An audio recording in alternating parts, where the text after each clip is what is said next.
Well, good morning, everybody. I'm going to call the workshop session back into order.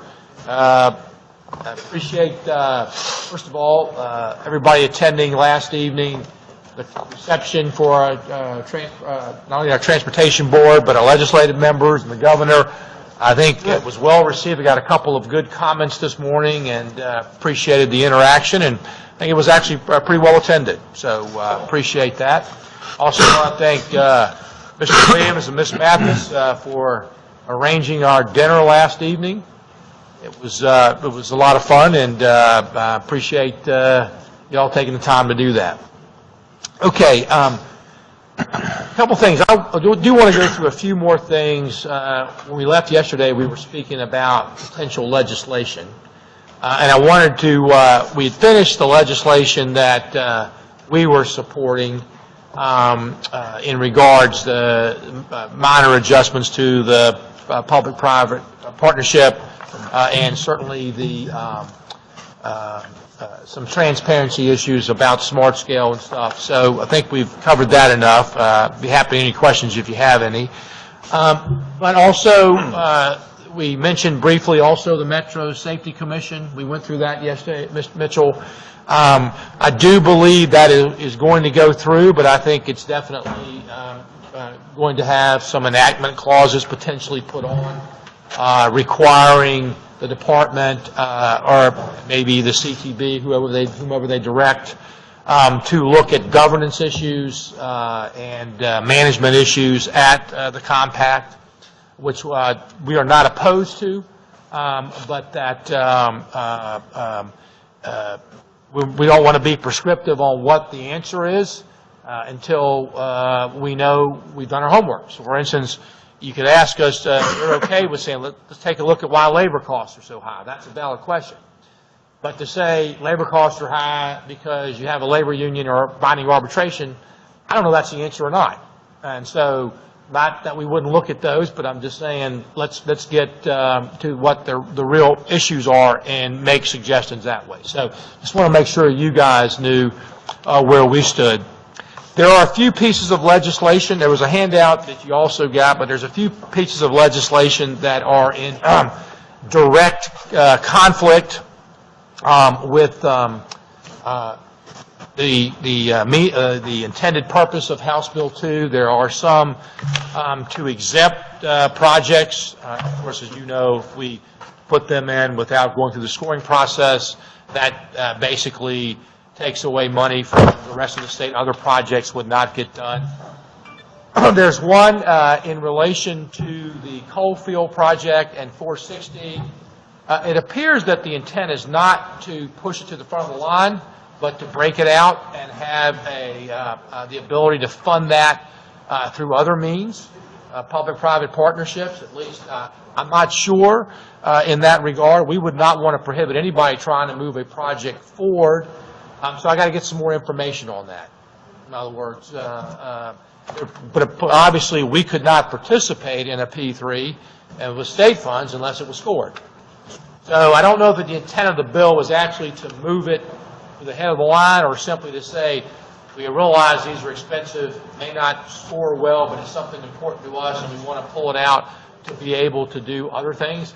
We can do that now, but if they are looking for state funds, there's no way we can put it on it without scoring it. So just wanted to point that out to you in that. Mr. Williams, I'm a little perplexed too. I'm going to meet with the sponsors to see exactly what their intentions are. Yeah, because I don't know how it would ever get built. It never got scored. There's tobacco commission monies. There are other, maybe if you recall, the coalfields is a reclamation process for the coal, so there could be something in that regard. In that, so, but still, they've got to go through environmental. They've got to go through all those issues, which would entail the department, as it is the department's responsibility. It's their roads. So I just got to I don't want to be negative. I would certainly oppose it if it meant moving money to the top of the line. I want to get more information to understand exactly what they're trying to accomplish, and there may be ways we can help them do that. So I want to get that out. There's some others in here that probably will have to take positions of either no position or oppose. Certainly, there's one in here about doing an economic analysis, impact analysis, whenever there's tolls involved. I don't necessarily opposed to doing that, although, as you well know now, our new process, we give the terms right up front, and anybody can go do their study. I can't imagine any analysis saying that tolls wouldn't be impactful in some way, so I don't know what the real emphasis of that is, but, you know, we would probably suggest that, hey, all the terms are out front now. If you want to go do an economic analysis, that certainly you're able to do that in that. So that's one that I've noticed in here. I have heard, I don't see them on here yet, that there will be bills or budget amendments trying to exempt hybrids on 66, which is something we've been through the last couple of years. I want to point out to the board, though, and to you members, particularly in Northern Virginia, that is not just a policy issue anymore. We do think it's terrible policy that only 66 would be the ones that would be exempted, because everywhere else they've got Hampton Roads, 95, and of course if you drive an electric vehicle, you're just out of luck. But it is a compensation event. That is in the concessionaire's agreement on 66. As we recall, we said the inside the Beltway was a major component to outside the Beltway, that continuous flow and getting through that. While we don't have any alternative facilities charges, no continuing obligations, they did need to have the certainty in looking at their projections that there weren't going to be exemptions. There's no HOV. In other words, the policy we wanted, we got. There's no HOV restrictions. But to give single drivers and hybrids an exemption, that was, we made that a compensation event. So it's no longer, I think it's right or not, it's real money. And that will have to go to a House appropriations. I doubt that's going anywhere, but I want to let you know it is beyond just discussing whether or not it's good or bad or fair or not. It's a compensation event. Didn't the federal exemption for that go away? It does, and we've been through all that, but that doesn't necessarily, you know, we want, the whole idea of these is to get more throughput. Single drivers don't help us get more throughput. So get another person in your car, take transit, or if you want to do that, fine, we get it, just pay it. It's your choice. I mean, so that's really what the policy is. And Mr. Williams, as you pointed out in other roads, you know, the whole idea of hot lanes, although opponents always want to say it's all about giving more affluent people the ability. No, it's quite the opposite. It's managing the free lanes. The more people that opt, the more capacity we flow in the free lanes. And it's a choice. It's not a mandatory decision. So I think that's a misunderstood concept in that, because quite frankly, when the tolls are low, it probably means the free lanes are going pretty well. And most people make rational decisions. And as you know, as the speed limits decrease, the tolls go up. That's your decision to make. Is it worth it to you? So I just wanted you to understand what was going on there. Nothing has really changed except for the fact that it is a compensation event now, real dollars to the Commonwealth.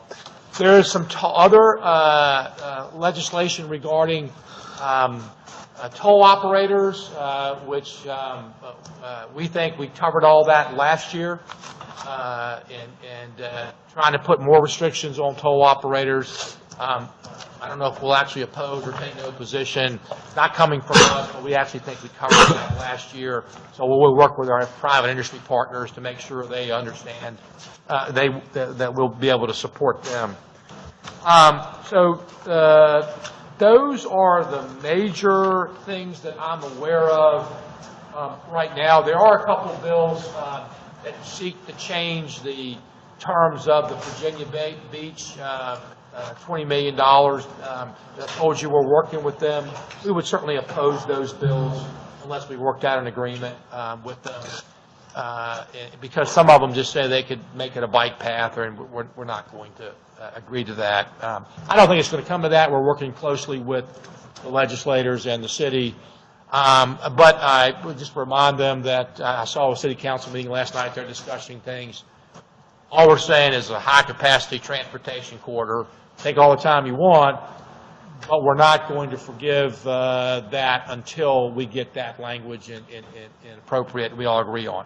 I think they're there, but, you know, we just got to work through the process there and that. So we've got Mr. Kilpatrick has actually got a bill, traffic incident response management, that Mr. Phelan is well aware of. It's about how we deal with accidents more quickly, get them cleared, particularly on 81 and Hampton Roads. That would be a very, very big benefit.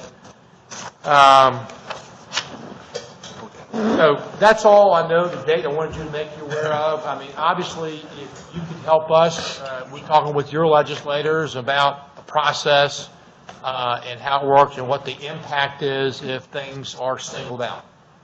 And not the impact of, you know, there's real projects that would be impacted in other districts or statewide or what have you in there. That doesn't take away your ability to look at the scoring and make your decisions and work with your districts and all that, but to have it legislated that that project has to be funded. I'll just use the example of 460 in that. That wasn't scored, but had it been scored, it would have pointed out that there were more things that would have been required of the monies up front. Let me talk, is there any questions about legislation you guys want to bring up or?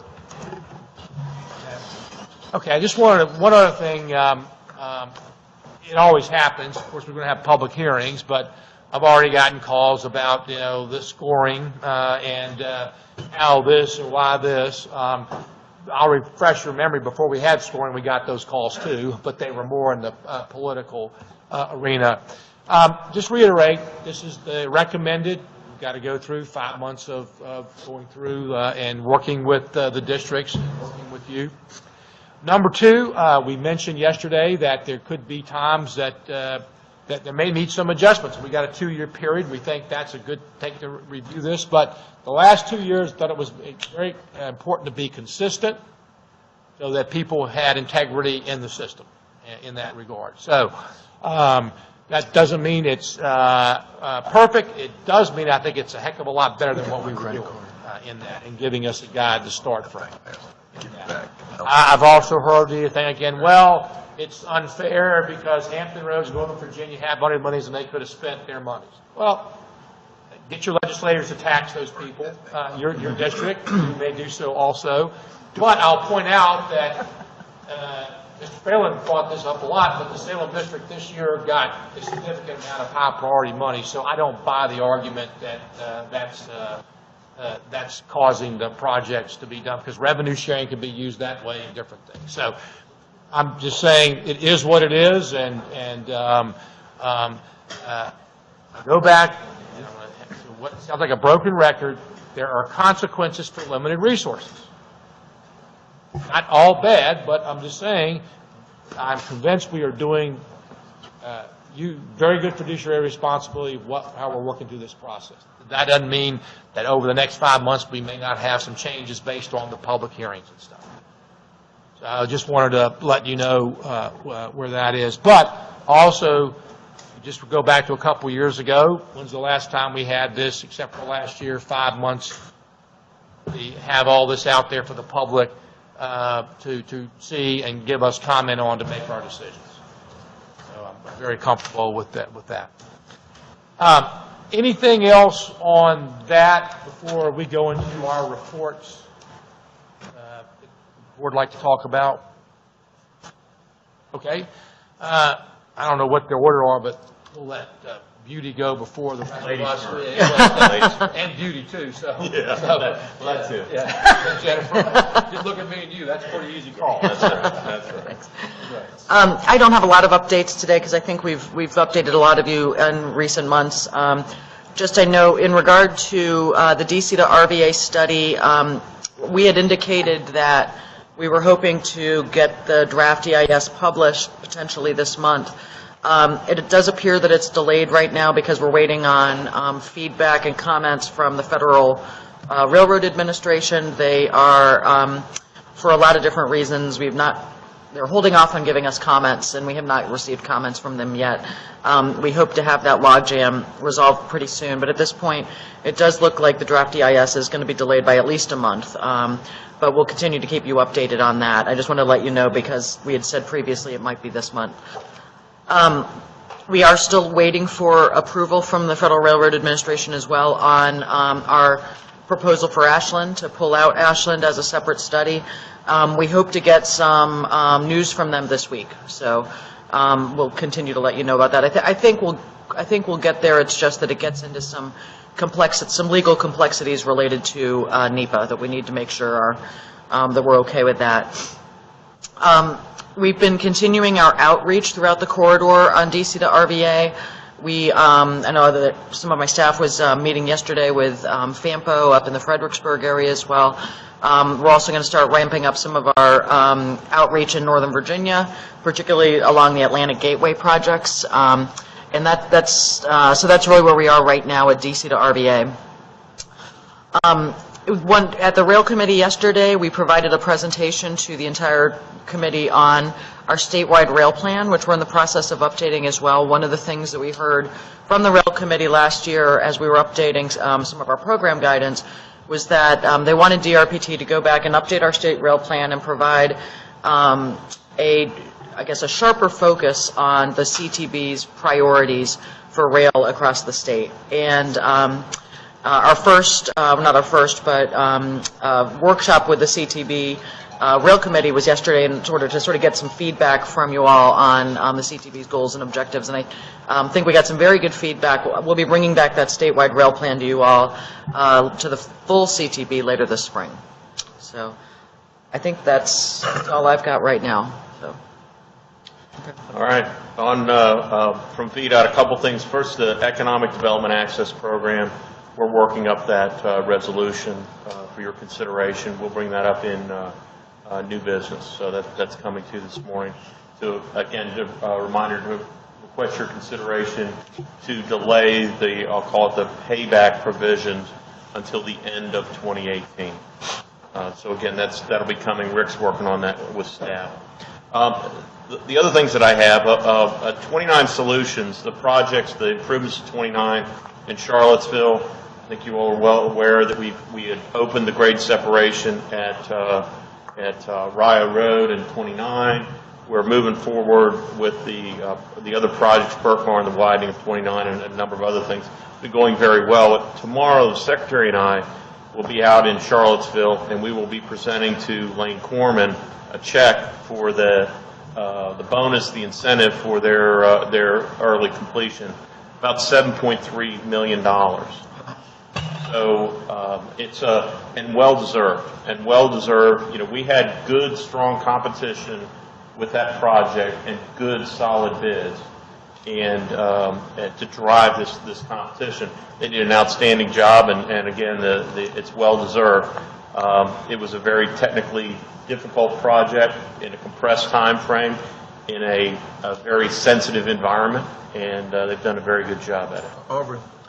Yeah, I was going to say, Mr. Kilpatrick is presenting the check because it was VDOT's efforts that oversaw along with them. And so I wanted to ask, and I thought about this the other day. I know you have a commissioner's award that you give employees for VDOT. Do you have a setup where you do it for different categories of construction? Because this job is one worth singling out. I mean, what will happen? I thought it was going to be a nightmare. I wouldn't have wanted to have any part of it. A lot of people did, and a lot of people that normally would bid the project didn't even bid it because of it. Traditionally, the commissioner himself has not given out an award to a contractor, but there are. I know this project's been submitted for a Design Build Institute of America award. Probably a pretty strong candidate there. They'll likely be submitted for VTCA awards. And I'm looking to submit this as a AASHTO, which is the National Association, as an award project. It clearly is one that shines out above. We've got a lot of great projects in Virginia, but this is one that really kind of brought the best and the brightest in the industry and our staff, and working with the community too. I mean, there was a huge outreach effort. I was thinking there's projects like that, but there's also extraordinary events that happen that the private sector comes through in an enormous way for Virginia. I think it'd be nice if you had the ability with some, without, with some guidelines, the ability to award. I think the private sector would appreciate it. I'm going to take that back to our folks because there are opportunities. Oftentimes these awards, this happens to be a bonus check going to the That's the award they really want. Yeah. in other Look how cases, fast 64 is going on the peninsula. You want that bonus. in other cases, it might be a nice plaque, but typically that nice plaque does come with a bonus because, again, you referenced the 64 project. We have a bonus for early completion on those projects too. So, but it's incentive, and I'm going to talk about another project here in just a minute. Incentivizing these early completions. The chief engineer, Quentin, myself, and staff have embraced the use of bonuses and incentives. It changes the mindset of the team, both our team and the contractor. The focus is on the finish line instead of sometimes on a project the disputes arise about the contract and contract language. If everybody's focused on the finish line and the bonus, it really drives success. So that's an area that you're going to continue to see us pressing to incentivize early completion, incentivize quality, incentivize safety on our projects because it drives good behavior for the entire project team. I wasn't suggesting the awards to be something that was be very common. No, then they lose value. Right. A couple comments to what the commissioner has said here. First of all, in terms of incentives, one of the things that was not being done, we never looked at what the cost of the community was on the project. We looked at what the cost of VDOT and the contract and winter pay. But quite frankly, the cost of the community is probably the largest cost if you look at it. So this thinking that we're giving them more time at a lower price, well, no. The quickest thing is to get in and out. So I applaud like Charlie said, they have embraced it, and now taking that into account, we are at this project. Your point, Mr. Williams. It's going to be 100 days to do this underpass, I think, right? 103, and people said they couldn't do it. They did. They couldn't do it. They did it in 69. Yeah, I drove through it when I they mean, just. so I mean, now one thing that Charlie also pointed out: you get an incentive, you don't have a claim. I mean, so you're focused on the end. So that's been a huge, and VDOT has really embraced it, and I applaud their efforts. And I think goes at showing the people that, I mean, how many times that VDOT thing took 3 years. Well, we hope to show them, no, that's not the way we're operating now. So, And this is a large bonus, but it was a very high bar we set. We wouldn't set a bonus at this amount and then set the bar low. This was a high bar and a very difficult project and a difficult process to attain. The resources they put in it clearly was what they needed to do in order to get this thing done. I would just like to add. Then we'll come to that. VDOT did an outstanding job. The contractor did an outstanding job. The end result is amazing. I've received nothing but positive comments about it. I would like to add the citizen involvement, I think, was tremendous. The panel has been meeting every other week for several years now. Localities are part of that, but in addition to that, I think it's important to note that there are 3 private business leaders involved in that panel who have given up an enormous amount of time to ensure and work with the contractor and VDOT to ensure that the outcome is positive for the region, and that has certainly been the case. So I commend VDOT for everything that they have done, and it's been an amazing project, and looking forward to having CTB there in April to see it firsthand. Drive through it. With a stopwatch. Ms. Valentine, then I'll come back to you. And I realize that Rye Road's one piece of 29 Solutions, but do we have any early numbers or indications about how it's moving traffic through Charlottesville faster, better, more efficiently? I think that we do. I think really that as I'll call it the entire suite of project comes together, the completion of the 29 widening, and I really think this, the Berkmar is going to be a huge benefit because those folks really can travel from downtown Charlottesville in the Barracks Road area to the airport without ever touching 29 in the future. So I think I'm certain we have some basic numbers, but I think that the full picture will come together with the completion, and we will be completing that project this year. I don't see Garrett in here, but I don't know what the I think it's June. What's the completion date roughly? Do you remember? I think I'm here in June 17. Yeah, that's what I thought. I thought it was sometime this summer. Both the widening and Berkmar, I believe, are ahead of schedule as well. That's a pretty cool project, that bridge. It's cool. So, well, and I just hope that as we go through this, that I know we have figures about how bad it was, that we'll, take some snapshots along the way about Absolutely. the improvements that are made. Absolutely, Yeah. be able to give some travel time savings. That information will be pretty readily available because we have plenty of data of how it was before. And have all the lights been synced yet? Not completely, because the construction is ongoing. I mean, there's a synchronization project that was a part of that. Mm-hmm. The reality is, until you get all the barrels out of the road, we're not really optimizing that. Mr. Kaspers. Charlie, what was the total contract value that the bonus was based on? Gary, do you remember the total contract value? Approximately? Yeah, roughly. 118, Yeah, that's what I right, yeah. thought. So, about 6%. That's a nice incentive that, And there is an addition. Pay 'em every huge, time. yeah. Yeah, it was well under. Oh, yeah, I remember that. That's good business. So the next one, and these are just more for your information.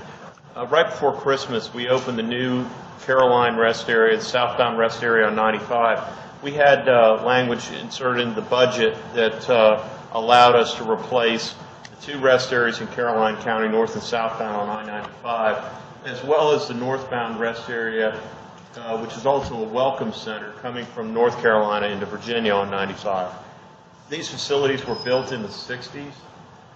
They were obsolete. We were using porta potties lined up along, especially the ones in Caroline, and all other portable toilet facilities because we were being overwhelmed. This began with the governor. It was an ask of the governor. I think it was WTOP. That someone asked about the condition, and the governor turned to the secretary, and the secretary turned to us and said, "What can we do?" And so the story behind two parts. If you traveling back and forth to Washington, if you need a safe rest area, we've got one for you. The southbound is open. It is a modern facility with plenty of bathroom facilities. It's got some heated space for the soda machines and all that type of thing. Opportunity to recharge your phones. It's got a couple of displays, but it really is a nice facility. It's not, I will say it's not fancy. It's brick and block, but it was well done. And the story of this also is we incentivize the early completion, which is unusual in vertical construction in state government. Generally speaking, they do not incentivize vertical construction work. And we early on said, we cannot have these facilities out of service for extended periods of time. They broke ground in May on this facility, and it was open for business before Christmas in December. And they received a several $100,000 bonus for early completion. They are driving towards getting the second facility open probably early next month, Bronco. And then the northbound in Skippers, which is the one at the North Carolina border, will be March probably, April. So again, these projects are examples of really building much better facilities for the public. And people talk about how great the North Carolina rest areas are. These rest areas are much better facility, I believe, than what you find in North Carolina. So again, another example of incentivizing and driving success. Last two things real quick. In case everyone wants to know, snow removal, that storm 2 weeks ago now, round numbers, $40 million is what it cost VDOT. We, early on, there were requests from several cities in Hampton Roads that requested assistance, expecting the large snowfall that they did receive. The Secretary asked us to work with the localities and the Department of Emergency Management, and we provided round numbers, a little less than 100 pieces of equipment to Hampton Roads, both VDOT equipment and contract equipment to support the cities down there through an there's emergency procedures that exist through the Department of Emergency Management that we can do these types of things. And so working through them, we provided assistance to the cities in Hampton Roads. But again, all-in statewide number was about $40 million. How much budget? 100 and 206. what's the total snow budget? 213. 213. Okay, Yeah. Fingers crossed, it looks good next couple weeks. Try not to jinx us. Last thing, and this is just real quick, we are supporting the traffic operations for the inauguration on Friday.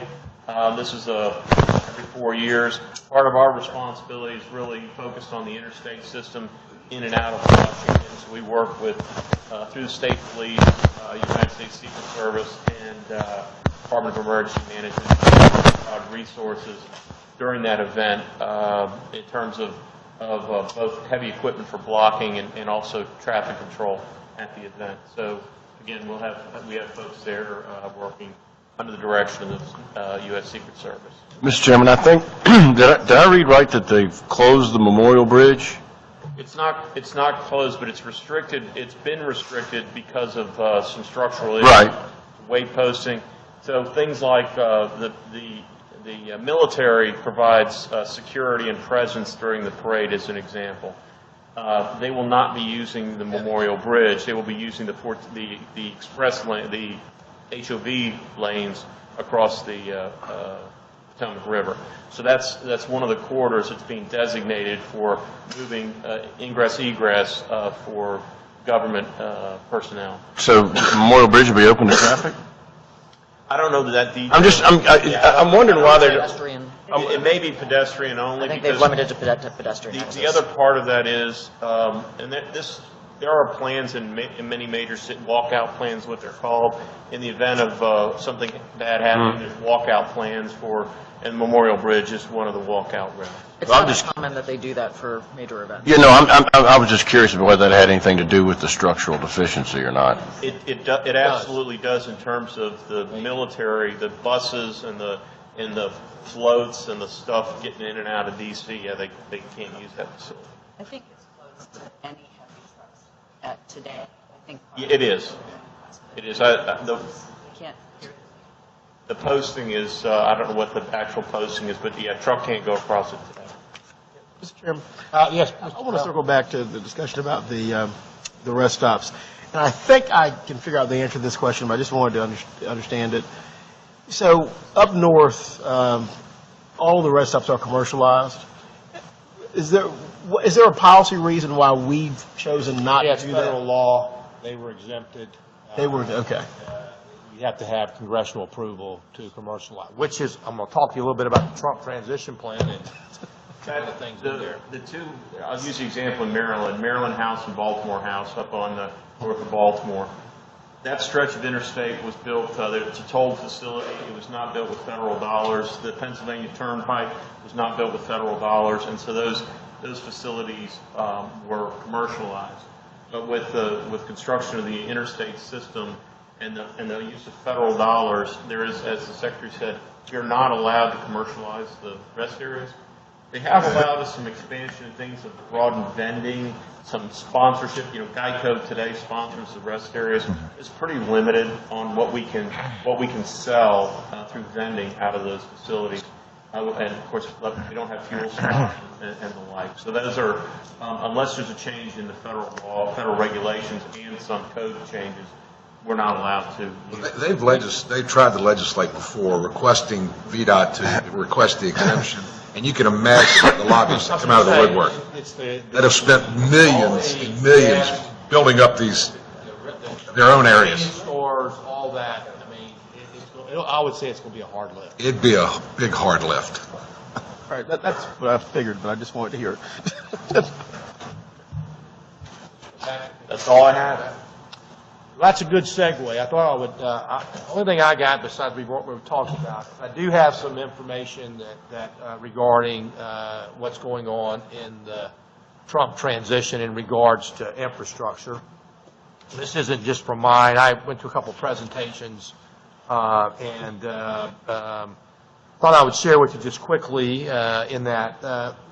Good news is, obviously, this is the first time that the president-elect has selected his transportation secretary, earliest in 40 years. Elaine Chao, the wife of Senator McConnell, is the new Secretary of Transportation. Her confirmation is thought to go through pretty easily.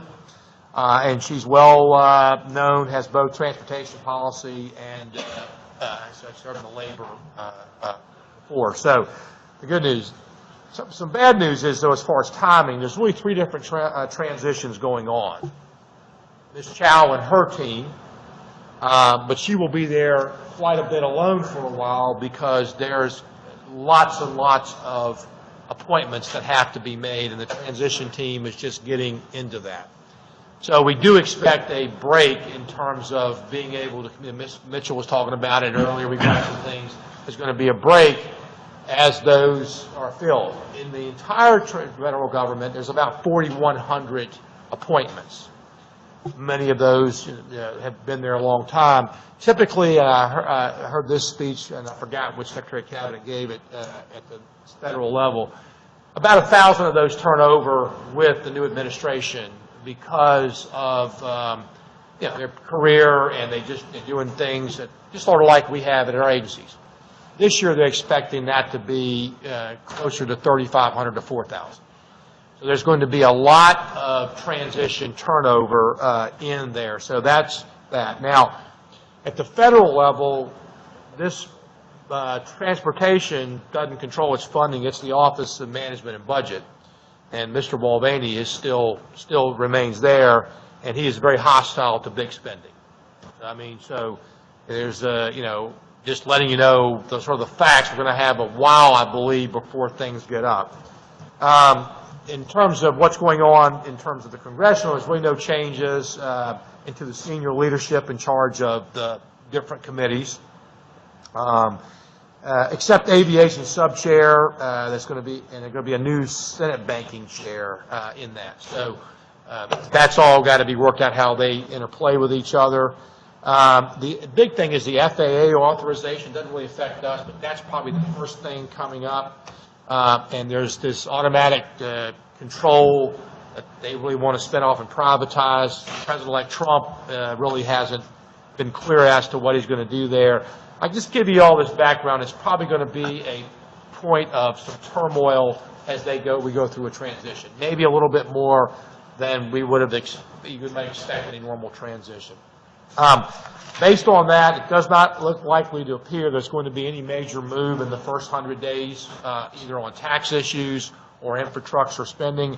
The best way I've heard described so far what we've seen is the Trump vision. President Trump is like for big, shiny legacy projects. In fact, I just saw on the news this morning, he's named 2 big real estate developers to sort of be in the charge of the people who pick the projects, working with transportation. Because what he's asked us for a list, and that list, as we pointed out yesterday, were for big projects that had other revenue sources on it. So it looks like it's going to be, that type of approach. So, Mr. Chairman, so we've given the administration a list? We did. Could we see that list? I can tell you what we did in transportation. There's a whole others, but Well, I'm just talking about transportation. All the big projects. 81 was one. I'll get you that list. I'd just be interested to see. I mean, it was a call. Here's the list. In the next 8 hours, we're submitting the list. So. I'm not suggesting we needed to approve it. I just would be interested in what it is. No. I'm just saying that's what's in there. But it looks like, and I've seen, I sort of got a summary, I'll get you actually the list of what they presented, not just for us, but everywhere. Looks like a lot of the numbers are outdated. And remember, even a TIFIA loan, which P3s demand, that is still an increase in debt at the federal level. So even attracting private investment, we're going to have debt. So there's going to be a big, unfortunate, reconciliation of how this is going to be paid. And Senator McConnell has basically said publicly he's not interested in talking about any infrastructure. That's not top of his list. So I think from our perspective, it's pretty much wait and see what we've seen. The P3s, we use them, but primarily no talk now of additional sustainable revenue. That could lead to some awkward times at dinner for him. Well, I was getting ready to say, Mr. Chairman, sometimes things aren't high on my list, and they're high on my wife's list, and they move straight up mine. And I would say, I told you yesterday, I was with the speaker this morning, and he said, he's talking about leadership, but his wife has some napkins that say, I'm the speaker of this house. Not the other. So I understand what you're saying. We're prepared. I think we're probably more prepared than many states because of our smart scale and stuff. If it comes down, we can move. We have quite a few projects we can't fund that could go to construction pretty quickly if they were done. So I'm pretty comfortable we are there. So it looks like to me, I suspect the first thing we're going to see is some financing of mega projects through P3s, which we've got some opportunities. Mr. Malva was asking me about the Hampton Roads Bridge Tunnel. So that certainly is. But there really is no clear path as to sustainable funding. That's not out there. I've looked at some detailed information. It all is going to hinge on tax policy. Tax credits, yeah. Tax policy, repatriation, or what have you. There's some other things that we would, I've seen that, obviously, Mr. Fralin, you brought this point up yesterday, regulations. I suspect they will be, made easier. I can't say what that really means, but I know that's something. I actually believe that we might see more grants. If there is additional money, it'll be a competitive grant like we've seen with the fast lane in that. One big thing that would really help is that they would designate one agency as the lead agency that we have to deal with in building roads, instead of the EPA and the Army Corps and all the others. If we had just one agency that we could deal with, and they may coordinate with the other agencies, that's fine, but we've had to go to concurrent permitting with FHWA and the Corps, and that's helped. But if we could get our coordination of the federal, that would be a big help. That may be something. If we've got a wish list, it's not just who's doing it, it's the timeliness of the permitting process, and it's who has standing to sue if they don't like it. Yeah, well, because that also holds up. Yes, based on what I've heard, I don't think there's going to be any curtailment of that. I agree with what I was seeing, but look, this is all very. One of the things you mentioned, rest areas. Down to your question, rest areas on interstate. Current federal law prohibits states from offering food and fuel services. Only locations grandfathered national services. Any DOTs would enjoy the opportunity to commercialize it. So I know that's on the list. So I think we're going to see maybe some common sense things about how we can do that. One thing I haven't put in here, he also would like to say we could lift the restriction on tolling interstates, not just for new capacity, but for capacity on that. We have state law that prohibits that. And that. So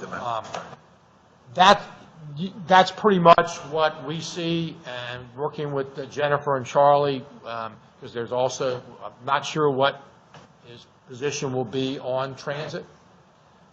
But certainly Amtrak has some issues that need to be dealt with. Obviously, the Metro Safety Commission. So I would just say to you that I believe our agencies are prepared if there are opportunities that come down the pipe. And that's, just give you an update. And as things, look, next time we meet, we're going a little bit. Long Bridge, is it on the list? The Long Bridge was one of the ones that we submitted. Could all of us see the list that was submitted? Yeah, well, except We did not list Long Bridge with an alternative revenue source since we don't own it. It's a detail. What we put in, the list that came back, all of a sudden, the thing for revenue source was gone, and only the ones that had revenue sources were listed. So, anyway, so I'll get that to you. So just want to let you know, we are as aware as we can be. I expect a lot more guidance here over the next few months going through, and certainly we wish the new president very, very much success, and encouraged that he's talked about infrastructure. At least it's being talked about.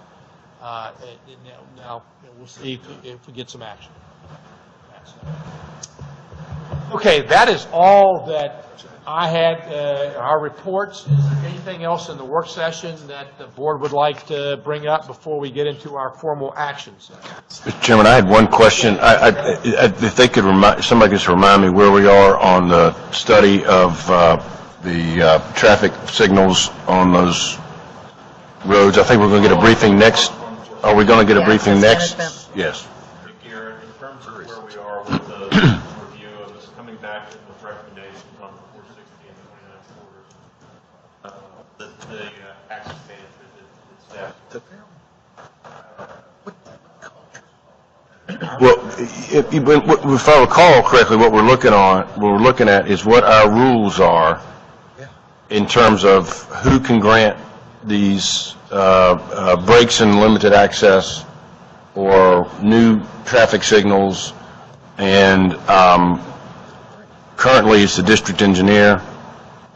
Can't speak for anybody else. I don't think that for these roads that ought to be, and one of the problems was defining these roads, and I think it's 58, 29, 460 in areas where we currently have long stretches without access breaks. The regulatory piece is a piece that we're also focusing on, looking at those corridors and what's the conditions today, and what are the available countermeasures that to bring back to the board with options in terms of countermeasures.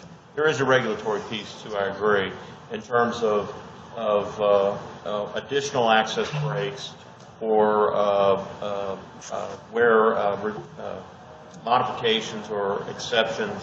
The signalization piece is also a part of that, but ultimately, and I've made this statement before, when it comes down to an intersection warrants a signal, it really isn't about, well, put up a signal or don't put up a signal, because the reason the signal is going, it's a traffic control device, so there's an issue there, and it's beyond, well, we're not going to put a signal, you have to do something else. And that's the piece I think is important.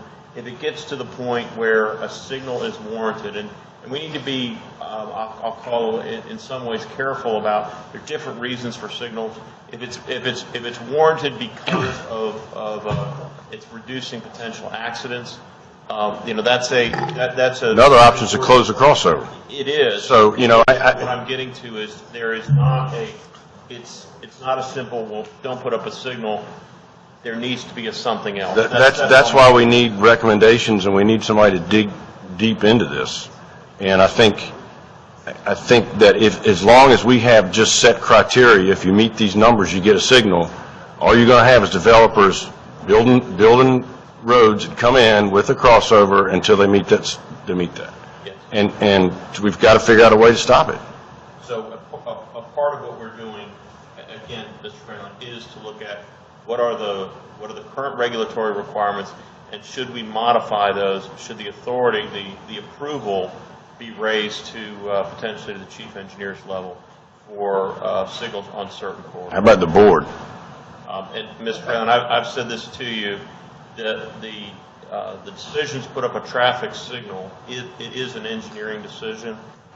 If it's the desire of the board to do something else, again, in terms of funding a project, I absolutely understand that, to say that we believe we should fund a project to do something else. But ultimately, my responsibility in terms of from a public safety, I can't just say, well, I'm not going to. That's an engineering decision. It's putting up a signal or doing something else.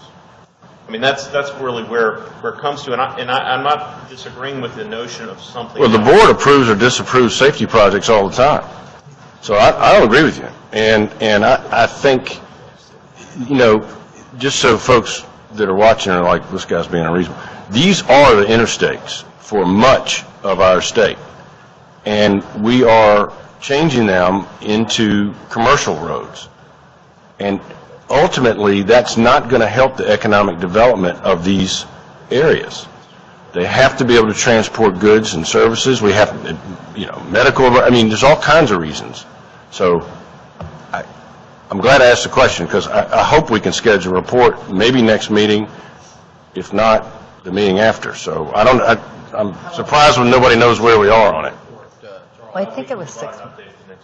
Okay, Garrett, will you make sure, and, you know, to make sure we have an update? Absolutely. And Mr. Fallon, if you want to give him specifically what you want answered? I think we did it last meeting. Can I add one comment to it, that, you know, as we go through this process, I